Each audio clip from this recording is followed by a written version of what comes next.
first half and he scored immediately in the second half. But then there was a period where the Sharks I think scored the 2 tries. Yeah. What happened there? Yeah, look, I mean, I'm going to give you a whole summary of what you saw the game. We started off well, started the second half as well as we did in the first half. I thought we defended the first half really well as well. I mean, the fact that it was only 10-7 says a lot, because I think it must have been about 80% territory and position in that first half as well. So, I think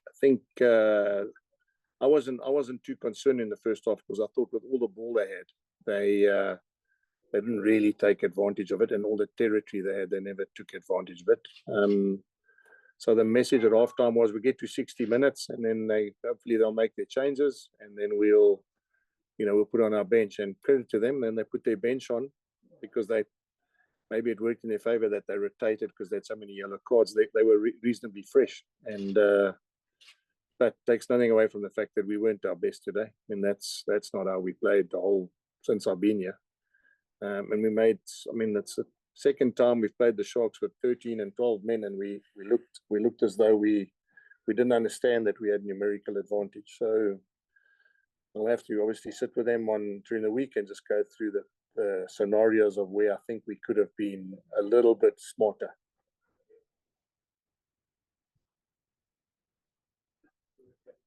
Jake, it seems to be some of these games, I mean, it felt very much like the Saints game as well.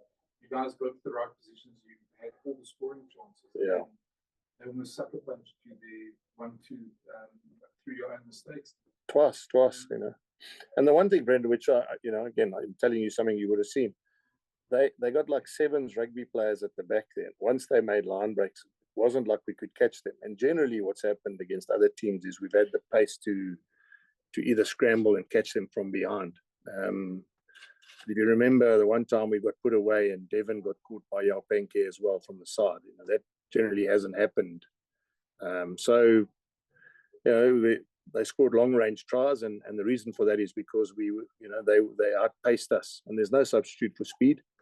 So yeah, it was that's the frustrating thing, because once they got behind us on a line break, we've generally been good enough to catch them from behind, but we didn't do it today. So we have to obviously have a look and see how we're going to be able to stop teams from making line breaks and scoring against us. The other thing is, obviously, you guys seem to struggle to knock out the teams last week, Stormers. Yeah. Is that a concern, or is that just... No, it's a concern. Of course, it's a concern. I mean, just before halftime, we kicked it out 3 times into the corner there, and then they turned the maul over at the end there again. It's a third maul of in succession. And generally what happens is you would think that, after 3, you're going to put them away, and we didn't. I mean, they turned it over at the end there. They stopped our maul, we knocked it on, same as the other one, 5 meters from the line in the second half. We also again had an opportunity there, not once, twice, maybe 3 times, and we didn't finish it off. So it is a concern, because when you play against these teams, they don't give you freebies. When you get there, you've got to take that chance. So I mean, it's not a concern as in, but it is something that we're going to have to look at and see whether we didn't have a goal kicker today, and I'm meaning it in like a recognized goal kicker. So going to the corner was always going to be something that we had to be sharp on. Just would it be unfair to say that and I know you haven't played a lot of home this year, but for the season, that you guys almost put together better performances away from home at Loftus, which is very strange. Yeah. Well, it is strange, but I mean, it's not something I'm not used to. I mean, I was at the Brumbies, we won 11 of our away games. I think it was a record for Super Rugby. So, that's obviously a thing that you try and do well, is when you play away, that you also can play your best rugby. And it's disappointing for us at home, and it's disappointing for our supporters. And, that's supporters want to come and see the team win. And they have seen them win here many times, and I'm talking about percentage-wise as well. So when you don't get it right like that, it's not just the loss, it's the performance, and it's the opportunity that you miss of getting more supporters to come and watch us. Jake, this loss won't define your season, but No. Obviously, there is stuff that you really need to fix. Yeah. How do you go about calming the players down? Because Yeah. obviously, I don't think they're in a very good spot. No. And fix it. Yeah, well, Cold. I mean, that is it's a very good question. I mean, that's probably why coaches get picked to coach. And yes, they will be down, and there's a positive to that because it means that it hurts them, and it means something to them. And all we got to do is just meet on Monday. There's nothing you can do. It's not going to define us. I mean, we've lost games along the year and still got to the playoffs and still got to the end of the competition. And that's part of the coaching that we're going to have to talk about. And it's that's why we sit with the players. I think no one's blaming anybody. I mean, we had our chances and played against 13, then 12 men, and then we got a scrum penalty and turned it over by giving a penalty away. And that again, kicked in the corner, didn't score. And there are so many things I think we can still improve, and that'll be at the back end of the competition. We just been, I suppose, been a little bit naive in thinking it was just going to happen. I think the one thing I wore this today because it's an old school Bulls jersey, and we did everything old school Bulls well. We scrummed, we mauled them to pieces. We can't be known as a team that just scrums and mauls everybody and then not get a result. So that'll be my message on Monday, is that I just don't want us to be a team that goes into our shell and we always think we're going to scrum penalties and maul penalties and therefore we'll win the game, because the rest of the game today was the part that let us down. You mentioned the speed or the lack of speed on Yeah. your side. Is it something you can coach, or is it? No, I think we'll have to reselect, and as well, it is what it is too, to be fair. I mean, they did select a really quick backline. I mean, if you go man for man, that is the strength of that team. Grant Williams is really quick. Yai Penke is really quick. Renzo Julie is really quick. Lekanya Ams played outside center, which means, and he's played wing. So I mean, it just shows you they've got genuine speed. And once that ball bounced and it bounced incorrectly, and it went into their hands, then it became a foot race. And I mean, I can't remember when last we were exposed from 50 yards out by sheer pace. And that, as I said, that's something we're going to have to look at, selection-wise, combinations-wise. But we also can only control what you can control, Cole. I mean, there's certain guys that are out, I sort of look at, and I think maybe Cameron's speed as a loose forward is something we missed today, because he maybe have closed holes somewhere else before it opened up as wide as it did, But that's just the way it is. We now realize without those guys that played last week, Marcel and Cameron and those sort of players that played last week, and it doesn't mean there's anything wrong with the other guys who played. It's just there's something that was different today. And I mean, it's quite interesting, because when I came to get the captain's practice, I saw Frik du Preez, and he said to me, "Are we going to be all right this weekend?" And I don't know why he asked me that. I mean, he's obviously been around rugby and he understands it. And as I said, sort of felt for 2 days. I wonder why he asked me if we're going to be all right, because we've done quite well, But sometimes there's just a gut feeling, or there's something. I remember Henry Honeyball telling me once that it's like a black mist that comes under your door, and there's nothing you can do to stop it. You can just feel it. And I'm not saying therefore we started well. We're 7-0 up. We were leading into the game, so I can't say that it was something. It was tangible, but maybe it was not 100% right this week. Okay. What way the team dominated the scrum conditions, even the most for the better part of the game? How frustrating was it that it just simply couldn't into tangible points? Well, I mean, that's exactly what I mean. But I'm going to go back to what I said to you. We don't want to be known as a team that can just maul and scrum. You've heard me many times say that the one thing the Bulls need to do is, that's always been given. You go through the olden days and you look through the old videos, mauling and scrumming was always something they were very strong in. And I wanted to make sure that when we got here, we added more to our game. That's probably why I'm frustrated today, because we didn't look like a team, even against 12 or 13 players, that had enough variation. And maybe we just got sucked into thinking that every call at scrum and lineout was going to get us a win. That's just, again, that's something I'm going to have to sit them down and say, you're going to have to do more than just thinking every scrum and every line-out maul is points.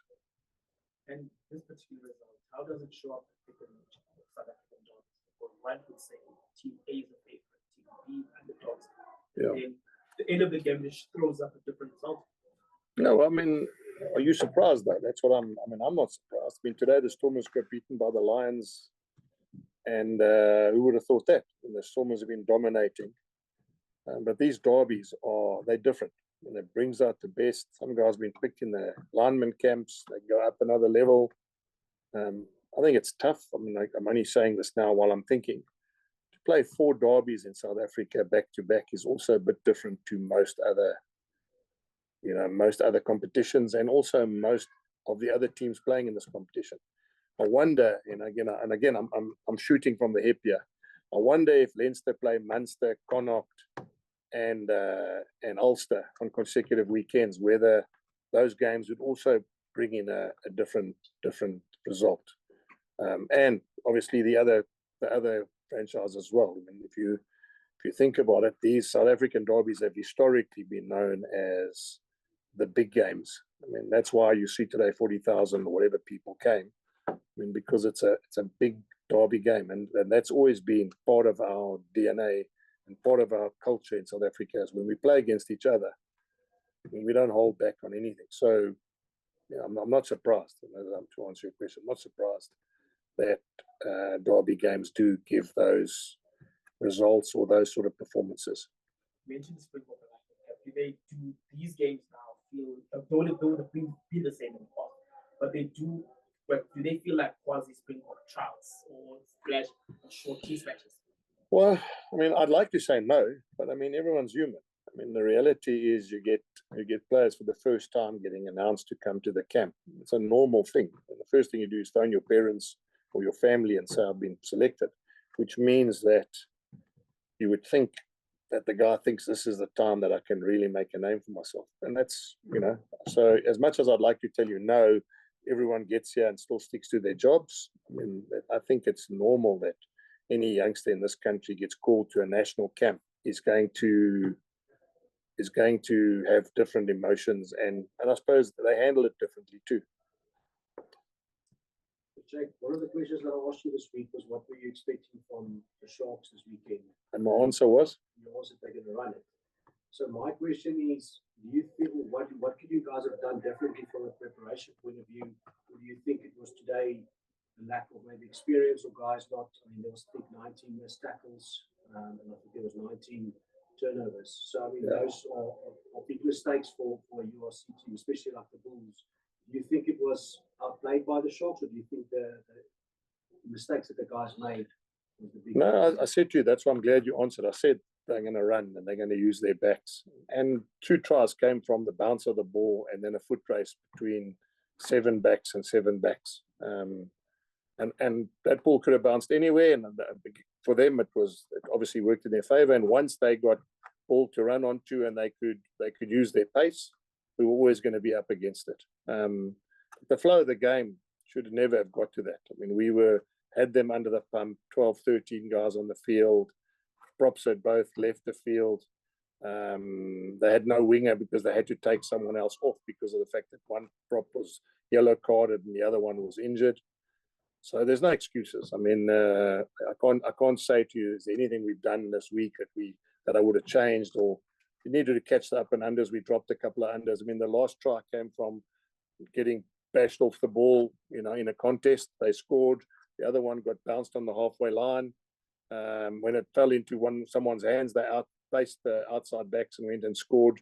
And that is something that, as I said to you, you can't coach pace. When it's a foot race, I mean, and you can beat the guy outside you, then we should have found ways in which we didn't create those, and that would have been to catch the up and unders, would have been to finish them off when we had the forward dominance in the scrums and the mauls, and also the field position in the second half. Just the last question on Billy's performance today. You think, obviously, you guys are getting clients back now, but do you think, what's your thoughts on his? Well, the reason I took him off, guys, because he was saying to the doc that his groin is very stiff, And I just thought, again, my call, I just thought we had enough forward dominance. I had a 10 that could go to 10. You know, in hindsight, maybe I should have left him there and try to fight through this one. But how would I have known? You know, and so put Butter at 10, which is a 10, is a goal kicker. The game was 10-7. You know, who knows? Maybe we win the game because he kicks a conversion and because he's on the field, then it's a master stroke. But as it turned out, I just couldn't afford now to Willie to tell me at the end of the game he's groin sore and he's out for 2-3 weeks as well. We're not in that luxury yet where especially with the players that we don't have to our disposal now, you know. With back-to-back derbies and the Lions coming next, do they present a different challenge versus other players like the European teams in terms of team selection? Well, that is one thing because they know each other so well. And the other thing is they do, it's just a natural thing. Derbies, every derby game just goes up another level.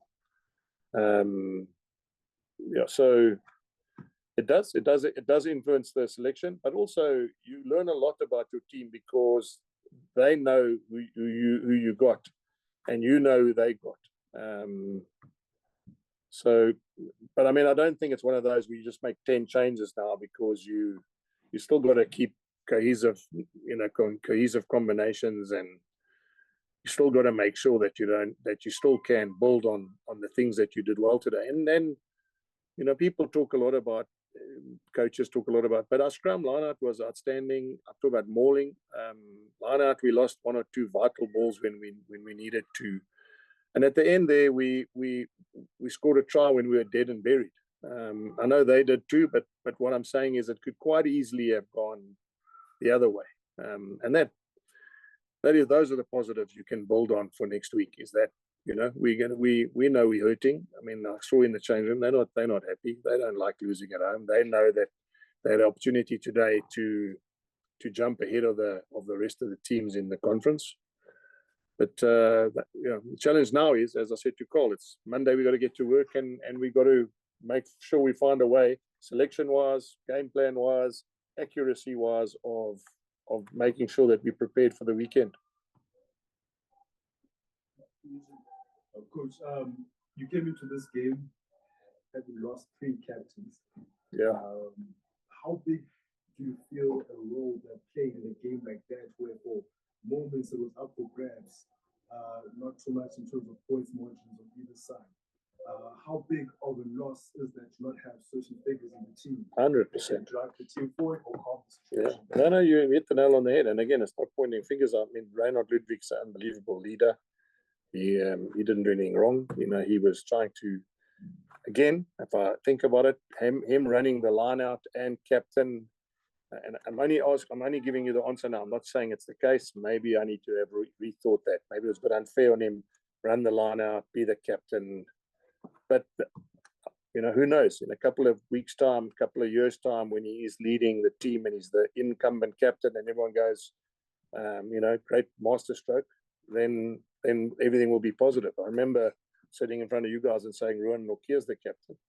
And then I picked Ulrich Lowe as the captain, and I had the same questions. You know, are you sure? And you know, so he'll have to learn from that. And he's bright. He'll learn, and I also have to learn from that. Maybe I was thinking that he'd be okay, in terms of calling the line out, but he didn't have a goal kicker either. So it's quite tough on the youngster. It's not like, okay, we'll go for poles. And we hit the pole with that kick. And we missed another one, and we missed touch twice. So I mean, the poor guy probably thinks, well, if I go for touch, we don't find touch. If I go for poles, we hit the pole, and if I go to the line out, we've been turned over twice. So it's not really an easy day for a captain. And also for me, Coach, do you think with everything that you mentioned about the kicking for touch, goal kicking not really working out, there is an element of control that really does bring to the team. But do you now feel as if there's no substitute for an out-and-out fly half that you can rely on to get through the points and goal kicking? And do you think it's time maybe to have that conversation with Ola Chamberlain and try to give him an extended run for him to get his confidence and feel like a full fly half? Yeah, I mean, that is an area with, But he did. He played 30 minutes at fly half, and in those 30 minutes, we went from beating the game to losing the game. So I suppose if you wear different hats, you can say you're sure that bringing him on as a fly half and not leaving the guy who's influential on changed the game. And I mean, there's just depends on whether you see the glass half full or the glass half empty. But he's a 10, and I'll have to. It's very difficult for me now to give you right. Next week we're going to do this, and we're going to bring this guy in. I mean, so many things happen injury-wise. I didn't think Cameron wouldn't play this weekend, and literally post the game that changes. So I'll sort of rethink about it tomorrow when the motion settles and the game gets re-looked at, and then we'll pick a team that I think. Not that I think, that I hope will, and will be sure will be able to win the next game against the Lions. Last questions from the time. Coach, you mentioned of how the Sharks had 7 players in the back. 8. And do you think that you were at a disadvantage in terms of the level of experience that you bring on the pitch? I've heard coaches sit there and they go, I want to tell you who we didn't have, but I mean, I can tell you who they didn't have. So it would be wrong of me to go, we missed these guys. But you're right. I mean, there were times that we looked young and naive as a group. And that is, I take that on me because that's the group I put on the field. And there's no doubt when you have Ruan Nokia running the line out and he's there, Ulrich Lowe, who's another leader, and Marcel Kutsia, we have been much better. And I wonder what that game would have looked like against the same opposition. I know they can bring, but I wonder what it looked like if we had those 3 guys on the field. And I'm positive that it would have looked different. And that again, it's only a feedback on what I think we lack today. And it's no one's fault. It was the circumstance we were in. You mentioned when he's growing tightness, injury concerns. No. And the reason I mention is, goodness, he's probably kicked more this week at polls, thinking that he was going to be the goal kicker than he has ever before. So, I mean, who would have thought that if he's kicking and kicking and kicking for polls after what happened last week, when he said he's going to start? And I don't think it's injured. It was just a risk. I didn't want to take a risk. And I genuinely thought that the forwards were going to be strong enough. And a 10, that is a 10, would come on and we would be able to manage the game the way we did. And we did. So, now we're going to have to find a way in which we regroup. That's basically it. Cool. Thank you, everybody. Thanks, guys. Thank you. Recording stop.